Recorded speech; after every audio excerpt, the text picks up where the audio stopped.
नमस्कार दोस्तों, मुझे लिए हुए वो अपने बेडरूम में दाखिल हो गए। बेडरूम का डोर अपने आप लॉक हो गया। यहाँ का नजारा देख तो मेरी नजरें झुक गई, मेरी सांसें तेज चलने लगीं। दीवारों पर हर तरफ बेहद बड़ी बड़ी तस्वीरें लगी हुई थीं। इतना आकर्षक दृश्य मैंने पहले कभी नहीं देखा था। अंकल बस एकटक मुझे देखे जा रहे थे और मैं इन तस्वीरों में खोई थी। फिर जब मुझे अंकल के साथ होने का एहसास हुआ तो मैंने अपना सिर नीचे झुका लिया। इसलिए मैंने कहा, अंकल दरअसल ऐसी तस्वीरें मैंने पहले कभी नहीं देखी, इसलिए और फिर आपके सामने मुझे थोड़ी झिझक लग रही है। तब अंकल एकदम से हंस पड़े, बोले, तुमने खुद जिद की थी कि मेरा बेडरूम देखोगी। मुझे लग रहा था कि तुम्हारे जैसी मॉडर्न लड़की भी मेरा बेडरूम देखकर शर्मा जाएगी, लेकिन चलो कोई बात नहीं, अब तुमने देख ही लिया है तो यह बताओ कि यह तस्वीरें कैसी हैं। मैंने इन्हें पेरिस से मंगवाया है। मैंने कहा, यह तो बहुत खूबसूरत हैं। मैंने पहले कभी इतनी खूबसूरत तस्वीरें नहीं देखी हैं। उसके बाद अंकल ने मेरा हाथ पकड़ा और मेरा नाम दीप्ति है और मैं अपने माता पिता की इकलौती संतान हूँ। हमारे घर का माहौल काफी खुला है। बचपन से मॉम और पापा को ऐसे ही खुले प्यार करते देखती रही हूँ। हमारे काफी बड़े मकान में हमें तमाम सुख सुविधा प्राप्त है। अभी अभी मेरा ग्रेजुएशन पूरा हुआ है। घर में सब कुछ ठीक चल रहा था कि अचानक पापा को अपनी कंपनी के जरूरी काम से अमेरिका जाने की जरूरत पड़ गई। उन्हें वहां 4 महीने रुकना था। वह मॉम को भी साथ ले जाना चाहते थे। मैं इसलिए नहीं जा सकती थी कि मुझे आगे की पढ़ाई के लिए मास्टर डिग्री में एडमिशन लेना था। इतने बड़े घर में इतने दिनों तक मैं अकेली नहीं रह सकती थी, इसलिए पापा ने अपने एक साथी से बात की। वह 1-2 बार मेरे घर आए थे। मैं उन्हें अच्छी तरह जानती थी। उनका मकान हमारे घर से 15 मिनट के फासले पर था। 2-3 बार मैं मॉम और पापा के साथ उनके घर भी जा चुकी थी। उन्होंने शादी नहीं की थी। उनका मकान काफी बड़ा और बिल्कुल मॉडर्न था। वह बहुत बड़े बिजनेसमैन थे।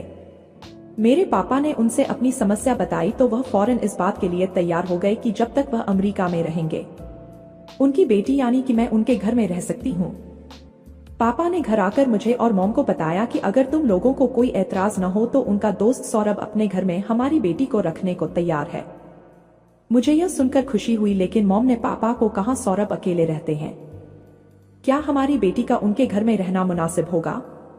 पापा ने उन्हें समझाया कि सौरभ उनका पुराना दोस्त है और वह हमारी बेटी को अपनी बेटी की तरह रखेगा, तो मॉम मान गई। पापा मॉम अमेरिका जाने की तैयारी में लग गए और तय तारीख को जब उन्हें फ्लाइट पकड़नी थी तो सौरभ हमारे घर आए। अपने मकान को अच्छी तरह लॉक करके हम लोग उन्हीं की शानदार गाड़ी में हवाई अड्डे के लिए निकले। रास्ते में पापा ने मुझसे कहा, आज से तुम सौरभ के घर में रहोगी, लेकिन अंकल को किसी बात के लिए ज्यादा परेशान मत करना। इस पर सौरभ अंकल हंसने लगे और बोले, वो तुम्हारा अपना घर है, किसी भी चीज के लिए झिझकना मत। पूरे घर में जिस तरह चाहो रह सकती हो, जिस चीज की जरूरत हो मुझसे पूछे बिना इस्तेमाल कर सकती हो। जो कुछ खाने पीने का मन करे मेरे खास रेस्टोरेंट से फोन करके घर मंगवा सकती हो।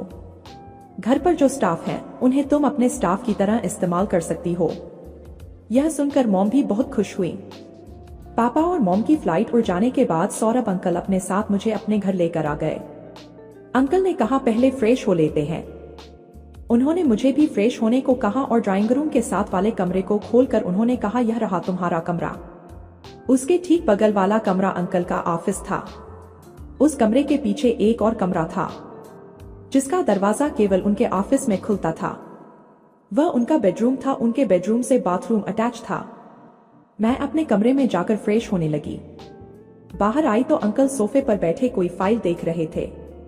मुझे देखते ही उन्होंने फाइल किनारे रखी और मुझसे उन्होंने पूछा, डिनर कहाँ करेंगे, कहीं बाहर चलकर या यहीं मंगा लें? मैंने कहा, आप जैसा पसंद करें। उन्होंने कहा, नहीं तुम बताओ। तब मैंने कहा, आज घर पर मंगा लें, जब तक मैं पूरा घर भी देख लूंगी। अंकल ने खाने का ऑर्डर फोन पर दिया और मुझे अपना पूरा मकान दिखाने लगे। नीचे हिस्से में 10 कमरे थे, सब एक से बढ़कर एक शानदार। मकान बहुत बड़ी चारदीवारी और सब तरफ फैले हुए बाग बगीचे के बीचों बीच बना हुआ था। मेन गेट पर चौकीदार रहता था। यह सब देखने के बाद हम ऊपर आ गए। फिर अंकल अपने ऑफिस में लेकर आ गए और वहीं बैठकर खाना आने का इंतजार करने लगे। तब मैंने कहा, अंकल आपने अपना बेडरूम तो दिखाया ही नहीं। उन्होंने कहा, उस रूम में और उससे लगे बाथरूम में आज तक मैंने किसी बाहर के आदमी को नहीं जाने दिया है। केवल सफाई के लिए हमारी एक घरेलू महिला नौकर ही वहां जाती है। वह भी तब जब मैं घर पर मौजूद होता हूँ। बाकी समय मेरा बेडरूम लॉक रहता है और जब मैं सोने जाता हूँ तभी वो खुलता है। मेरे अंदर जाने के बाद मेरे बाहर आने तक वह बंद ही रहता है। मैंने पूछा ऐसा क्यों? तब अंकल बात बदलने की कोशिश करने लगे। इतने में खाना आ गया। मैंने पैकेट खोलकर खाना डाइनिंग टेबल पर सजा दिया। फिर हम खाना खाने लगे तो मैंने पूछा अंकल आपने बताया नहीं कि अपने बेडरूम में आज तक किसी और को क्यों नहीं जाने दिया, वहां ऐसा क्या है? अंकल ने कहा कुछ भी नहीं, बस यूं ही। तब मैंने कहा लेकिन मैं तो आपके बेडरूम में जाऊंगी उसे देखने के लिए। तभी अंकल ने कहा पहले अपना खाना खत्म करो। खाना खत्म होने के बाद अंकल मुझे लेकर नीचे बाग में टहलने के लिए आ गए। आधा घंटा टहलने के बाद हम लोग ऊपर गए तो अंकल ने कहा तुम अपने कमरे में जाकर सो जाओ। मैंने कहा लेकिन पहले मैं आपका बेडरूम देखना चाहती हूँ। तब अंकल ने मुझे अजीब नजरों से देखा और अचानक पूछ बैठे तुम्हारा कोई बॉयफ्रेंड है? मैंने हंसते हुए कहा नहीं अंकल, मैंने आज तक कोई बॉयफ्रेंड नहीं बनाया। लेकिन अंकल आप बुरा ना माने तो मैं एक सवाल पूछूं? उन्होंने कहा पूछो। मैं भला तुम्हारी बात का बुरा क्यों मानूंगा? अंकल आपने अब तक शादी क्यों नहीं की? यह सुनकर अंकल का चेहरा कुछ उदास हो गया। उन्होंने कहा पहली बार किसी ने यह सवाल मुझसे पूछा है। शायद मुझे तुम्हारे सवाल का जवाब देना चाहिए। असल में जब मैं यूनिवर्सिटी की पढ़ाई पूरी कर रहा था तभी एक कार एक्सीडेंट में मेरे मम्मी पापा की मौत हो गई। मैं अपनी एक क्लासमेट से बहुत मोहब्बत करता था। पढ़ाई पूरी करने के बाद हम दोनों ने शादी का प्रोग्राम बना रखा था। मेरे मम्मी पापा भी इस शादी के लिए राजी थे, मगर उनकी मौत के कुछ ही दिनों बाद मेरी माशूका की भी एक कार हादसे में जान चली गई। मैं अपने मॉम डैड का इकलौता बेटा था। उनकी मौत के बाद मुझे ही उनका इतना बड़ा बिजनेस संभालना पड़ा। लेकिन अपनी माशूका की मौत के सबब से मेरी जिंदगी एकदम सूनी हो गई। किसी चीज में मेरा दिल नहीं लगता था। किसी दूसरी लड़की से शादी के बारे में मैं सोच भी नहीं सकता था। मगर बिजनेस तो मुझे संभाले रखना था, इसलिए मैंने शादी ना करने का फैसला कर लिया। यह सुनकर मुझे बहुत दुख हुआ और मैं एकटक उनका चेहरा देखती रही। इतना खूबसूरत जवान मर्द, इतनी दौलत, मगर जिंदगी इतनी सुनसान। पता नहीं मुझे क्या हुआ कि मैं अचानक ही अंकल के सीने से लग गई। तब अंकल ने मेरा बाजू पकड़ा और मुझे लेकर अपने ऑफिस में दाखिल हुए। वहां टेबल के दराज से उन्होंने चाबी निकाली और अपना बेडरूम खोला। मुझे लिए हुए वो अपने बेडरूम में दाखिल हो गए। बेडरूम का डोर अपने आप लॉक हो गया। यहाँ का नजारा देख तो मेरी नजरें झुक गई, मेरी सांसें तेज चलने लगीं। दीवारों पर हर तरफ बेहद बड़ी बड़ी तस्वीरें लगी हुई थीं। इतना आकर्षक दृश्य मैंने पहले कभी नहीं देखा था। अंकल बस एकटक मुझे देखे जा रहे थे और मैं इन तस्वीरों में खोई थी। फिर जब मुझे अंकल के साथ होने का एहसास हुआ तो मैंने अपना सिर नीचे झुका लिया। इसलिए मैंने कहा अंकल दरअसल ऐसी तस्वीरें मैंने पहले कभी नहीं देखी, इसलिए और फिर आपके सामने मुझे थोड़ी झिझक लग रही है। तब अंकल एकदम से हंस पड़े, बोले तुमने खुद जिद की थी कि मेरा बेडरूम देखोगी। मुझे लग रहा था कि तुम्हारे जैसी मॉडर्न लड़की भी मेरा बेडरूम देखकर शर्मा जाएगी। लेकिन चलो कोई बात नहीं, अब तुमने देख ही लिया है तो यह बताओ कि यह तस्वीरें कैसी हैं? मैंने इन्हें पेरिस से मंगवाया है। मैंने कहा यह तो बहुत खूबसूरत हैं। मैंने पहले कभी इतनी खूबसूरत तस्वीरें नहीं देखी हैं। उन्होंने कहा अकेली जिंदगी में यही मेरी साथी है। मुझे उन पर बहुत तरस आया। मैंने कहा अंकल आपको शादी कर लेनी चाहिए, एक से एक सुंदर लड़की आपको मिल जाएगी।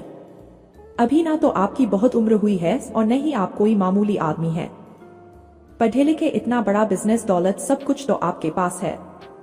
लेकिन मेरी बात पूरी होने से पहले ही अंकल ने कहा नहीं, मैं शादी तो किसी कीमत पर नहीं करूंगा। तब मैंने पूछा क्या सारी जिंदगी अकेले ही रहेंगे?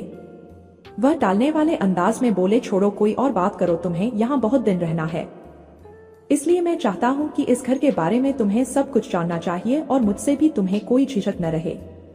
मैंने कहा हाँ यह बात तो सही है। ये सब बातें करते हुए काफी देर हो गई थी, इसलिए अंकल ने कहा अब तुम जाकर सो जाओ। अंकल के बेडरूम से जाने का मेरा मन नहीं कर रहा था, इसलिए कि वहां का मंजर देखने के बाद मेरा मन भटकने लगा था। मैंने अपने आप को संभाला और बोला अंकल अब मैं सोना चाहती हूँ, रात बहुत हो गई है। अंकल बोले आराम से सो जाओ, कल सुबह मिलेंगे। सुबह अंकल भी तैयार होकर नाश्ते की टेबल पर आ चुके थे। हम दोनों ने साथ ही नाश्ता किया। इसके बाद अंकल ने कहा आज संडे है, लेकिन मुझे एक जरूरी काम से 2-3 घंटों के लिए बाहर जाना है। जब तक सफाई वाली आए तो तुम मेरी टेबल से चाबी निकालकर उसे दे देना। वह मेरे बेडरूम और बाथरूम की सफाई कर देगी। इतना कहकर वह अपनी कार लेकर चले गए। उनके जाने के 2 मिनट बाद ही सफाई वाली आ गई। मैं तो उसे बस देखते ही रह गई। कहीं से भी वह सफाई वाली नहीं लगती थी। उसने आते ही मुझसे पूछा, साहब नहीं है? मैंने कहा नहीं, वो काम से चले गए हैं। उसने बताया कि वह यहाँ केवल साहब के बेडरूम और बाथरूम की सफाई का काम करती है। उसने यह भी बताया कि यहाँ जो एक और महिला और एक पुरुष कर्मचारी हैं, वह यहाँ के दूसरे काम संभालते हैं और पूरे घर की सफाई करते हैं। उसने मेरे बारे में कुछ नहीं पूछा। इससे मुझे लगा कि सौरभ अंकल ने मेरे बारे में पहले ही सब कुछ उसे बता दिया था। उसने यह भी बताया, मैं ऐसे ही बड़े साहब लोगों के 10 दूसरे घरों में भी केवल उनके बेडरूम और बाथरूम की सफाई का काम करती हूँ। इससे मुझे अच्छे पैसे भी मिल जाते हैं और काम भी ज्यादा नहीं करना पड़ता। केवल राजदारी शर्त है, इन बेडरूम में मैं जो कुछ देखती हूँ उसके बारे में किसी से बोलने बताने की मनाही है। मैंने कुछ पूछे बोले बिना अंकल की टेबल से बेडरूम की चाबी निकालकर उसे दे दी। वह अंकल के रूम में चली गई। मैं सोचने लगी कि बेडरूम और बाथरूम देखना होगा, इनमें आखिर ऐसा क्या है जिसे अंकल और उन जैसे कुछ दूसरे लोग दूसरों की नजरों से छिपाना चाहते हैं। लेकिन इस औरत के सामने वहां जाना मुझे अच्छा नहीं लगा। आखिर वह अपना काम करके चली गई। दूसरे दोनों नौकरों के आने में अभी काफी देर थी। मैं उत्सुकतावश जल्दी से चाबी लेकर अंकल के बेडरूम में घुसी। एक बार उन चित्रों पर नजर डाली और फिर बाथरूम का दरवाजा खोलकर जैसे ही अंदर दाखिल हुई एकदम से चकित रह गई। बाथरूम के अंदर बड़े बड़े बॉक्स रखे हुए थे। उनमें से कुछ बॉक्स चमचमाते थे तो कुछ साधारण से लग रहे थे। मेरे मन में सवालों की बाढ़ आ गई। ये बॉक्स यहाँ क्यों हैं? इनमें क्या रखा है? लेकिन एक बात स्पष्ट थी, ये कोई साधारण बॉक्स नहीं थे। मैंने एक बॉक्स खोलने का निर्णय लिया। जैसे ही मैंने पहला बॉक्स खोला उसमें से पुराने कागजात और फाइलें मिली।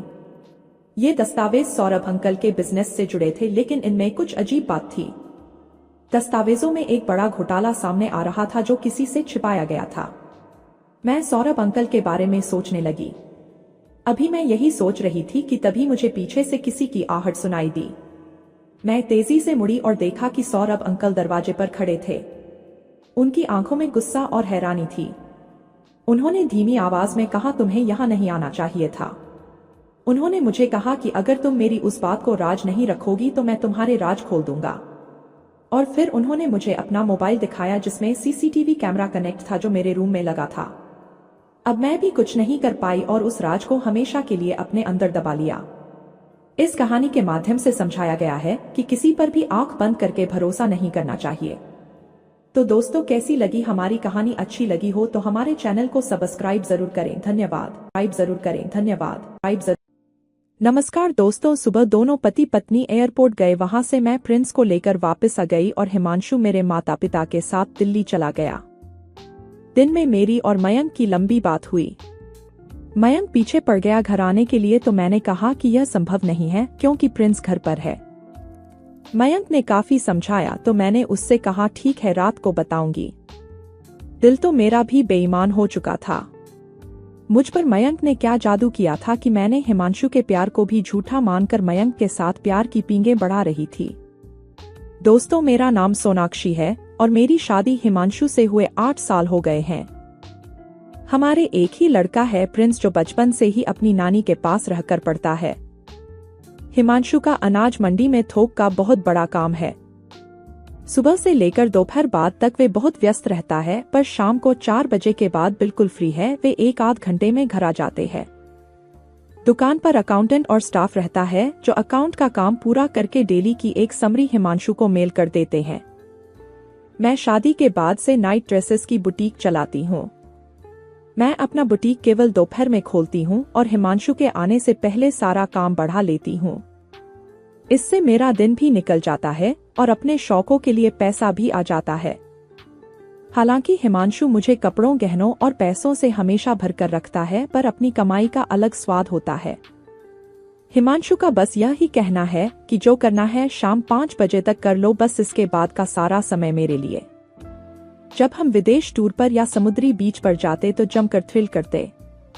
पहले मुझे इन सब में कोई खास लगाव नहीं था, तो पर जब हिमांशु ने समझाया कि आए तो मस्ती के लिए हैं, फिर मस्ती पूरी करनी चाहिए। हिमांशु के क्लब में उनका एक दोस्त था, मयंक। वह हिमांशु से उम्र में छोटा था, लगभग मेरी उम्र का रहा होगा। मयंक पंजाबी था, उसकी बीवी का नाम मनप्रीत था। उसके पिता की एक फैक्ट्री थी। उसके पिता भी ऐसे ही रंगीन मिजाज थे, उनके भी शहर में चर्चे रहते। जब पैसा होता है तो किसी का कोई शौक बुरा नहीं होता, पर बाप बेटे अपने शौकों पर कुछ ज्यादा ही पैसा उड़ाते, इसलिए काम में पैसे की कमी हमेशा रहती।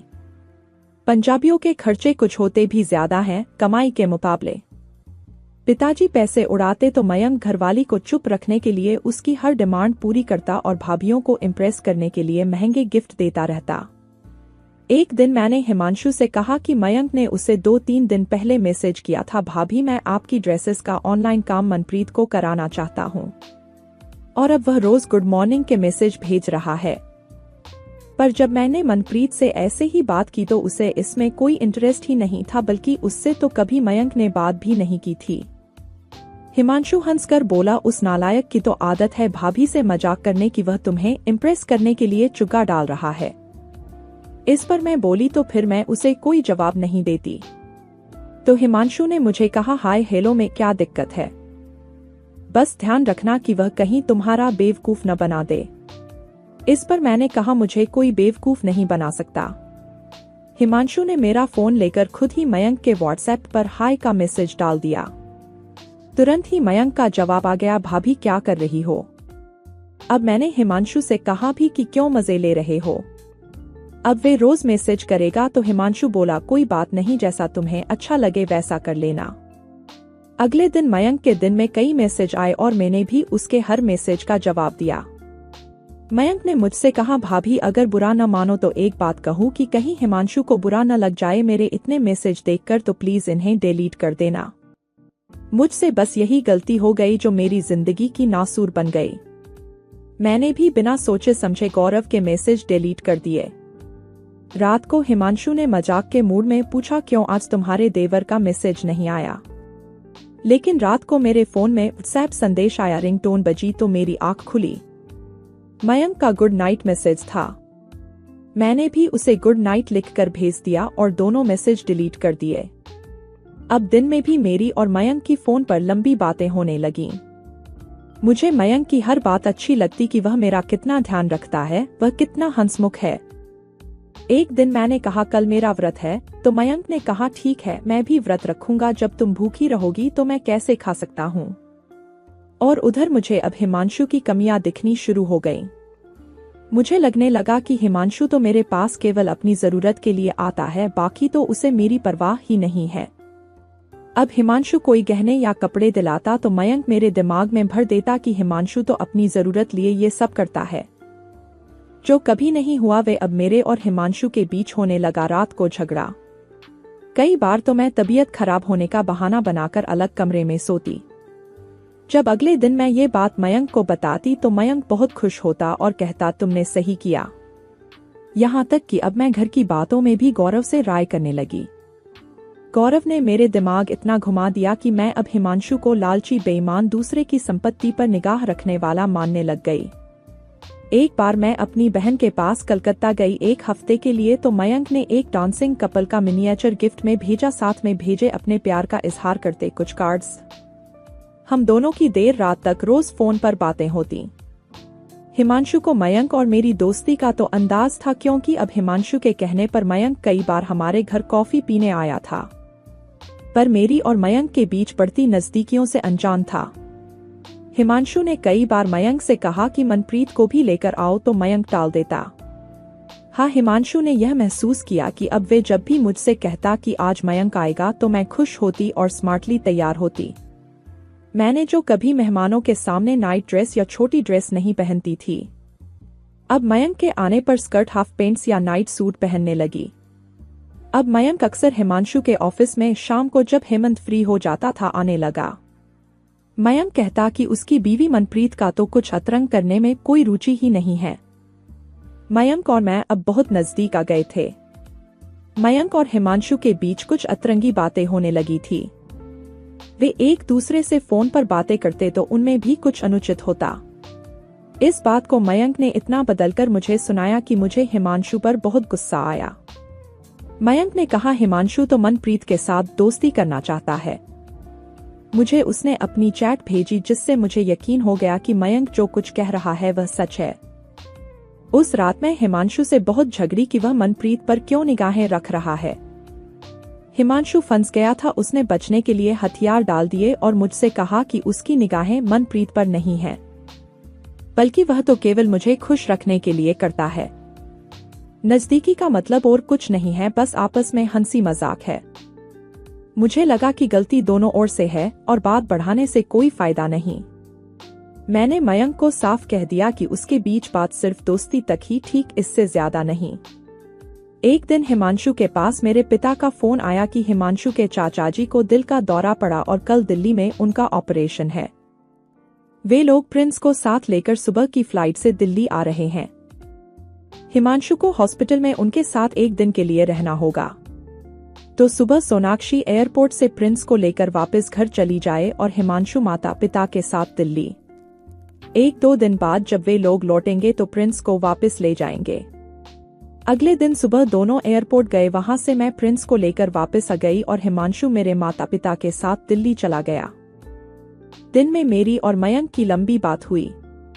मयंक पीछे पड़ गया घर आने के लिए, तो मैंने कहा कि यह संभव नहीं है क्योंकि प्रिंस घर पर है। मयंक ने काफी समझाया तो मैंने उससे कहा, ठीक है, रात को बताऊंगी। दिल तो मेरा भी बेईमान हो चुका था। मुझ पर मयंक ने क्या जादू किया था कि मैंने हिमांशु के प्यार को भी झूठा मानकर मयंक के साथ प्यार की पींगें बढ़ा रही थी। हिमांशु सोचता था कि मैं कितनी अच्छी हूँ। वक्त ऐसे ही निकलता गया। मैं और मयंक अपने मैसेज अलग अलग डायरियों में लिखते थे। मेरा मन मयंक ने ऐसा बदला कि अब मैं हिमांशु से मन से बहुत दूर चली गई थी और मयंक के लिए पूरी तरह से समर्पित हो गई। एक दिन मयंक का एक ऐसा मैसेज हिमांशु ने मेरे फोन में देख लिया जिसमें मयंक और मेरे बारे में बातें थी। एक दिन मेरी किटी पार्टी थी किसी मॉल में। हिमांशु को पता नहीं कैसे शक हुआ और वह किटी पार्टी के खत्म होने के समय उस मॉल में पहुंच गया, तो उसे मैं अपनी सहेलियों के साथ बाहर आती दिखाई दी। मैंने उसे नहीं देखा, पर हिमांशु ने मेरी एक सहेली को यह कहते सुना कि आज पार्टी बहुत बढ़िया थी और सोनाक्षी खत्म होने पर आई। हिमांशु ने घर पर मेड को फोन करके पूछा, मैडम कहाँ हैं? तो वह बोली, वे तो दोपहर को ही चली गई थी। हिमांशु का दिमाग घूम गया। उसने फिर मेरी अलमारी की तलाशी ली तो उसमें अनगिनत कार्ड और एक डायरी मिली जिसमें मैंने सब कुछ लिख रखा था, सारे फोन मैसेज लिख रखे थे। हिमांशु ने उन सबकी फोटो खींची और सारा सामान संभाल कर रख लिया। अब हिमांशु आग बबूला हो रहा था। उसने मयंक की पत्नी मनप्रीत को फोन किया। मनप्रीत हिमांशु के फोन पर चौंकी क्योंकि मयंक ने बड़ी होशियारी से उसे भी हिमांशु की बदनीयती की कहानियां सुना रखी थीं। हिमांशु ने मनप्रीत को कहा कि अगर वह उस पर विश्वास कर सकती है तो वह उससे कुछ बात करना चाहता है। वह हिमांशु से मिलने होटल आ गई। होटल में हिमांशु ने उसे बिना छिपाए सारी बात और सारे सबूत दिखाए। हिमांशु ने उसे प्यार से समझाया, अब मामला सिर से ऊपर हो गया है। हिमांशु ने उससे कहा, जो मैं कहने जा रहा हूं वह तुम्हें खराब लगेगा, पर 10 मिनट चाय पीते समय सोचना, फिर जो अच्छा लगे करना, मैं तुम्हारे साथ हूं। मनप्रीत सोचती रही, हिमांशु सही कह रहा था। वह उठकर जाने लगी। हिमांशु ने फिर उससे कहा, मनप्रीत एक बार फिर सोच लो, हम अकेले जिंदगी भर घुलते रहें तो इससे अच्छा है कि हम ऐसा कर गुजरें कि वे दोनों भी घायल हों। मनप्रीत के आंसू रुक नहीं रहे थे। हिमांशु उसे वॉशरूम ले गया और उसने मनप्रीत से कहा, मुंह धो लो। अब बात थी प्लानिंग को अमली जमा पहनाने की। आपस में बात करके हिमांशु ने मयंक को फोन किया और उसे होटल बुलाया। मयंक भी परेशान था, उसका घर लॉक था और मनप्रीत का फोन बंद था। मयंक झटपट आ गया। मनप्रीत वॉशरूम में छुप गई उस समय। हिमांशु ने मयंक को बैठाकर उससे कहा, सोनाक्षी को वीडियो कॉल करे। मयंक चौंका और बोला, क्यों, अब तो मेरी कोई बात भी नहीं होती। हिमांशु बोला, मुझसे ज्यादा होशियार बनने की कोशिश नहीं करो, तुम्हारी आज भी 3 बार बात हुई है। मयंक सकपका गया। उसने मुझे वीडियो कॉल करी। मैंने तुरंत फोन उठा लिया और मयंक से पूछा, मनप्रीत का कुछ पता चला क्या? हिमांशु भी मेरा फोन नहीं उठा रहा है, ऑफिस में भी नहीं है।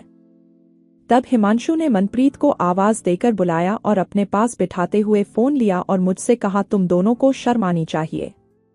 मैं घबराकर बोली, हिमांशु मैं तुम्हें सब सच बता दूंगी, मुझे एक मौका दो। हिमांशु बोला, अब तुम दोनों को मौका दे रहा हूं। तुम मेरा घर छोड़कर हमेशा के लिए चली जाओ और मनप्रीत मेरे साथ रहेगी। मनप्रीत भी बोली, अब मुझे नफरत हो रही है। मयंक और सोनाक्षी तुमसे इतने अच्छे पति हिमांशु को तुमने धोखा दिया, जबकि वे तुम्हें हर तरह से सपोर्ट कर रहे थे। ठीक है, उन्होंने गलत चीज को बढ़ावा दिया पर तुम्हें कोई धोखा नहीं दिया। अब मुझे खुशी होगी हिमांशु का दोस्त बनकर। हिमांशु बोला, मैं रात तक पहुंचूंगा, तुम अपना सामान पैक कर लेना। कल तुम चाहे अपने घर जाना या मयंक के पास, जहां तुम्हारा मन करे चली जाना।